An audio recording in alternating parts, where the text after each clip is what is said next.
Welcome to Wesley Impact. This week we meet a guest who knew what it was to lose so much. Caught up in a wealth creation situation, Trish Jenkins became the scapegoat of a trader fraudster. The mother of three was sentenced to 2.5 years to be suspended eventually after 8 months. Stripped of pride, dignity and self-worth, she's written a book which talks about her journey back into a life of freedom. It's called Treasures of Darkness. We welcome Trish into the studio to tell us some of your story. Lovely to have you here. Let me start right away in the book. You say, your kingdom is still only a house of cards. Any moment it can be taken from you. And in a way, you know that, don't you? I sure do. It just happened so quickly. And my husband and I had worked so hard, and we'd built a property portfolio, accumulated property, and been really careful with our money and done a lot of giving, and we diversified because we thought that was a sensible thing to do. Gave our money to a currency trader to trade with, and that went well for a while, and he asked me to be a contact person for other people because he was so busy. And I did that, and that worked well for 1.5 years, and then suddenly he stopped paying, and it was my job to tell everybody we were not getting our money.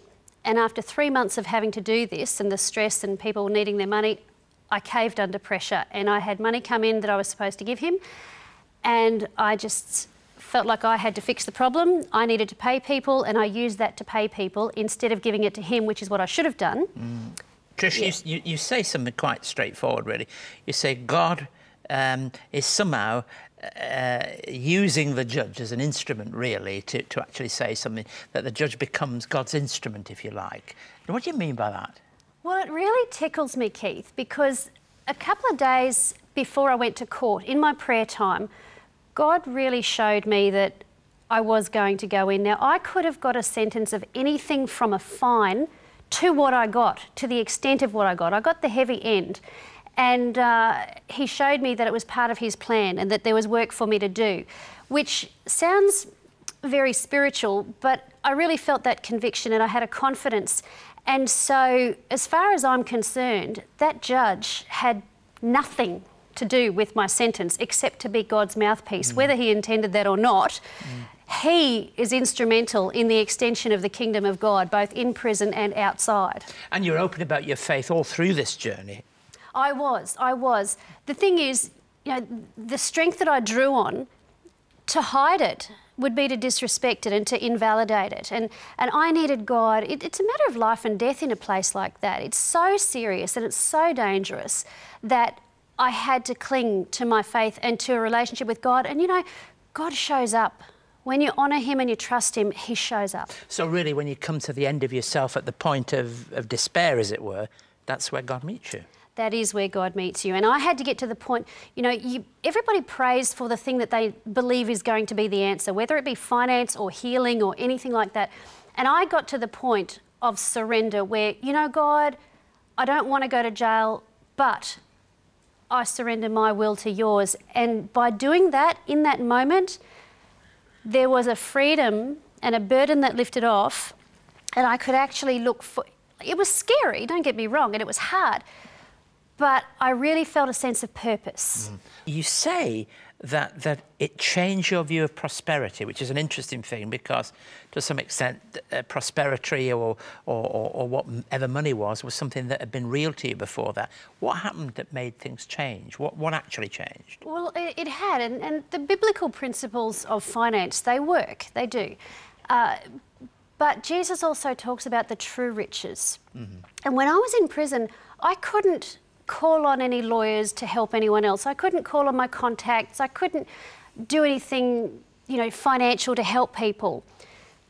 But the true riches of God are people.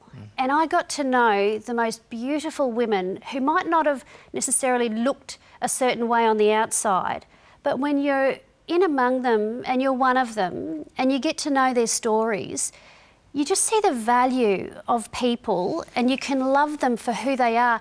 And when you have impacted someone, when you've shared the love of God with someone, there's nothing like it. When you see that light come on in their eyes, there's nothing like it. Trish, for a period of time, I used to be part of a pastoral team in a prison, and I know that one of the dangers of Christian people going into prison is that they go into themselves.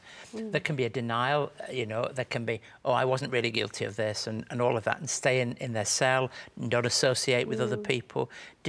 Was that temptation there for you? Not at all, no. I just felt a sense of, for me to waste that opportunity would be to waste my whole life. God had put me in a position where I could make a difference, and I was determined not to waste it. And you know, shame is a terrible thing, and shame keeps people silent. It makes them feel like they don't have the right to offer the gifts that are in their life, and that's a lie. And these poor women who were in there, who were Christians, they felt ashamed and frightened. And sometimes it's a bit of intimidation because you're worried about what other people think, and the rough and tough ones and the God haters.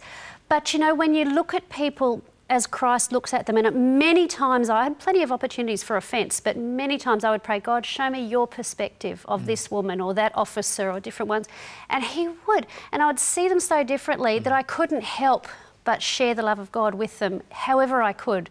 I guess I'm a rescuer by nature. What would you say then to somebody who is tuning in, talking to us and saying, I'm in the same kind of situation, I'm going to face court, I'm going to face trial? What would you say to them?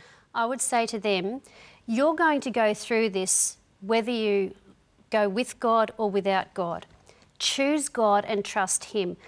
Let go of what you think God should do and totally trust in his purpose. Ask him for his perspective and to see people as he sees them, and to give you his heart for them.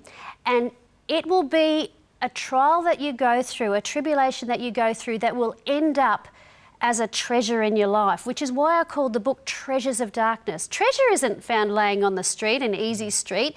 It's dirty and it's covered in muck, and it's hard work to find it. But when you can look at things differently, no matter what your situation, there is treasure to be found if you don't wallow in self-pity and you don't get all angry and upset about it, but you look for God's perspective and look for the good, and it will emerge, and you will be better for it. Just in a sentence or two, what about the future? The future, I just want to keep making a difference. You know, I speak to Christian groups and I encourage them, and I speak to secular groups about fraud prevention and finding profit in their bottom line by treating their people much, much better. That there's treasure in their people, and whatever I can do to make a difference. And you know what? If my story, a thing that I was ashamed of, is the reason that I have a platform. So I'm thankful to the judge, because he's actually given me a platform to make a bigger difference in the world. How good's that? Look, Trish, thanks ever so much for being willing to share your story, your journey. And not only should we say thanks for joining us, but we shall think of you as you look into the future to see what God has in the future for you. Thank you, Keith.